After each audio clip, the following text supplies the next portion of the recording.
बताइए क्यों किया आपने ऐसा? क्योंकि वो मेरी बहन है और मेरी बहन यही चाहती थी।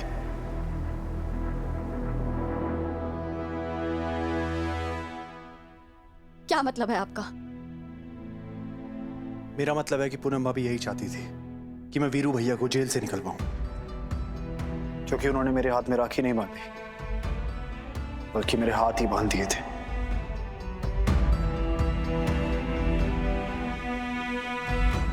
आपको मुझे मेरी पहली राखी का तोहफा देना होगा। ये समझ लीजिए कि हर हाल में भाई को यह कर्ज चुकाना पड़ता है। आपको जो चाहिए कह दीजिए भाभी। राघव भैया, मुझे आपकी मदद चाहिए वीरेन जी को जेल से छुड़वाने के लिए। क्या? राघव भैया, अगर इस घर में कोई ये कर सकता है तो वो सिर्फ आप है। मैं एक बहुत साधारण सी लड़की हूँ राघव भैया। मेरे बहुत छोटे छोटे सपने हैं और मेरे पति मेरे लिए बहुत जरूरी है। और मैं चाहती हूँ कि उन्हें सुधरने का और हमारे रिश्ते को जैसा मैंने सपना देखा है वैसा बनने का एक मौका तो और मिलना चाहिए ना राघव भैया।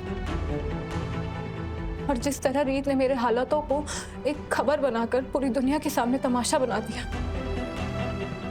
इसने मुझे एहसास दिलाया कि मेरी वजह से मेरे पूरे खानदान की इतनी बदनामी हुई। इसलिए मैं एक कदम पीछे लेना चाहती हूँ और उन सारी पुरानी बुरी बातों और यादों को भुलाकर वीरेन जी के साथ में अपनी नई जिंदगी वापस चालू करना चाहती हूँ। प्लीज राघव भैया, प्लीज भाभी एक बार फिर सोच लीजिए। आपको मेरी राखी की कसम।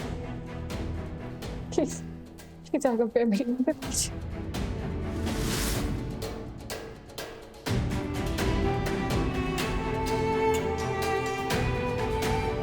जान लिया सच। पूनम भाभी खुद ये चाहती थी और इससे पहले तुम मुझ पे कोई और इल्जाम लगाओ, पहले खुद अपने आप को आईने में देख लेना। पूनम भाभी के कदम पीछे लेने की वजह ना तुम्हारी वो सनसनी फैलाने वाली, लोगों को सच की जगह झूठ पर रोकने वाली न्यूज़ है। तुम्हारी वजह से लोगों को मौका मिला है हमारी फैमिली पे कीचड़ उछालने का। पर आपने जो देखा वो स्टोरी मेरी नहीं थी। और इस बात पे कोई यकीन नहीं करेगा, और मैं तो बिल्कुल नहीं।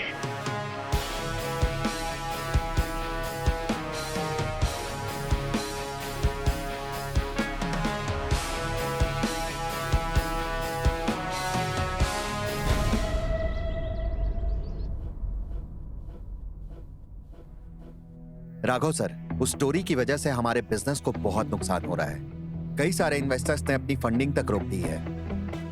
रील्स, लाइज और मीम्स बन रहे हैं सूर्यवंशी परिवार को नीचा दिखाने के लिए। और अगर ऐसा ही चलता रहा तो हमारे हाथ से कई सारे कॉन्ट्रैक्ट्स निकल जाएंगे सर। प्रॉब्लम मत बताइए सर, आप ये बताइए करना क्या है इन सबको रोकने के लिए। राघव सर, तरीका तो एक ही है, मगर आपकी वाइफ खुद वहां एम्प्लॉय हैं, तो अगर हम कुछ कोई अगर मगर नहीं, अगर ये सही है तो ये करो।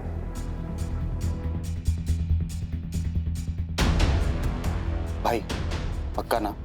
हाँ भौमिक, हम आपकी आवाज न्यूज चैनल पे मानहानि का केस करेंगे।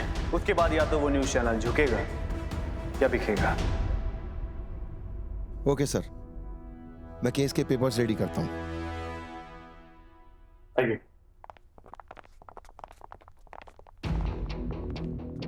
जो कुछ भी हो रहा है उसकी जिम्मेदार तुम हो रही थी, सिर्फ और सिर्फ तुम।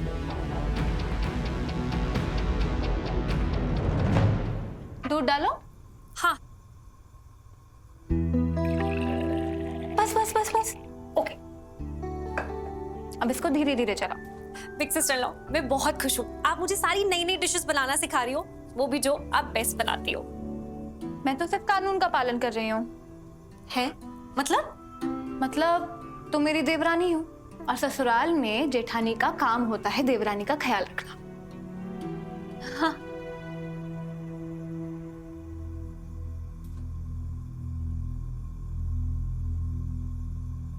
पूनम भाभी,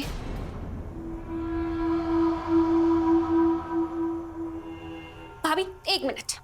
प्रीत, तुम्हारे हाथ का बना हुआ खाना इस हाउस में कोई नहीं खाना चाहता, तो जिन डेज में तुम खाना बनाती थी उन पे भी अब खाना मैं बनाऊंगी। बिग सिस्टर लॉ मुझे सारी नई नई डिशेस सिखा रही हैं, वो भी जो राघव ब्रो की फेवरेट है। मुझे बस पूनम भाभी से बात करनी है, कर सकती हूँ? Oh sorry. रुको दिव्या, रीत को जो बात करनी है वो तुम्हारे सामने भी कर सकती है। रहने दीजिए बिग सिस्टर लॉ, मैं इस करंट मारने वाली तार से दूर ही रहना चाहती हूँ। क्या क्या पता मुझ पे भी इल्जाम लगा दे कि मैंने किचन में आग ही लगा दी और केस करके मुझे भी जेल भिजवा दे, जैसे मेरे भाई को भिजवाया था।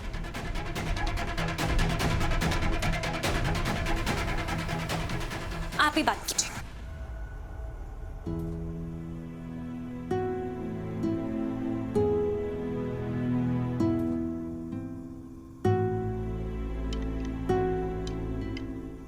पूनम भाभी, मैं जानती हूँ जेल से बाहर आने के लिए वीरू भैया ने आपसे बहुत वादे किए होंगे, पर मुझ पे भरोसा कीजिए भाभी, आपको अभी भी सावधान रहने की जरूरत है, क्योंकि वीरू भैया जैसे लोग इतनी आसानी से नहीं बदलते। खबरदार रीत, तो तुमने एक भी शब्द अब मेरे वीरेन जी के बारे में कहा, ये मेरी आखिरी चेतावनी है तुम्हें। मुझसे और वीरेन जी से दूर रहो।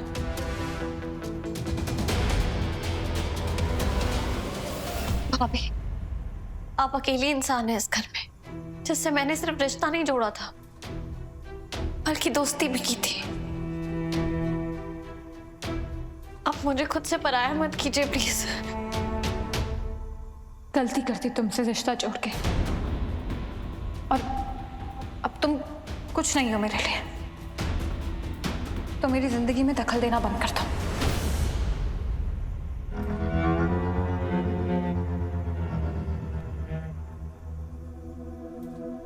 भाभी प्लीज ऐसा मत कहिए। रीत, मैं अपनी शादीशुदा जिंदगी को संभालने के काबिल हूं। आज से तुम्हारे और मेरे रास्ते अलग हैं। इस बात को जितना जल्दी हो सके उसे समझ जाओ और दूर रहो।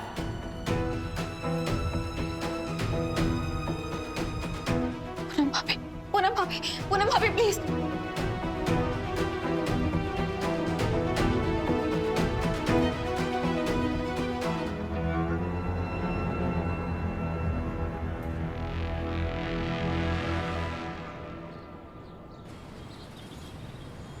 रीत, मुझे गुस्सा तो इस बात का आ रहा है, जब तूने सबको सब कुछ सच बता दिया था तब भी किसी ने तुझे बेनिफिट ऑफ डाउट तक नहीं दिया, और स्पेशली राघव। यार तू खुद बता, वो तेरे हर काम को इतना गलत क्यों समझता है? तो उनके नजरिए से भी तो सोच के देखना विराज। जब नीलम ने पूनम भाभी की स्टोरी को ऐसे मिर्च मसाला लगाकर दिखाया है दुनिया को, और हमारी फैमिली को नीचा दिखाने के लिए उसने क्लियरली मेरे नाम का इस्तेमाल किया था। शेखर मैदान का केबिन राइट साइड में। मुझे तो शेखर सर पे गुस्सा आ रहा है, वो ऐसा कैसे होने दे सकते हैं? जीत, मैंने और पूरी टीम ने तेरी लिखी स्टोरी पढ़ी है, और सच बताऊं ना, घरेलू हिंसा जैसे सेंसिटिव टॉपिक को इससे अच्छे से कोई कवर नहीं कर सकता। तूने तो विक्टिम या उसकी फैमिली में से किसी का नाम तक नहीं लिया था। मुझे तो लगता है कि तेरी फैमिली वाले जब तेरी रिपोर्ट पढ़ेंगे ना, तो उनको पता लग जाएगा कि ये सब ना टीआरपी के लिए नीलम ने किया है। ये सारा मिर्च मसाला तेरे नाम का यूज करना सब उसी का करा करा है। मैं एक बार कोशिश कर चुकी हूँ विराज। पूनम भाभी प्लीज मेरी बात सुनिए, ये मेरी स्टोरी नहीं है। तो यार दोबारा कोशिश कर, ये तेरी लाइफ का ना पैटर्न बन गया है। अब वर्दा के केस में ही देख ले। क्या राघव को आज तक पता है कि तू वर्दा का केस क्यों कवर करने गई थी?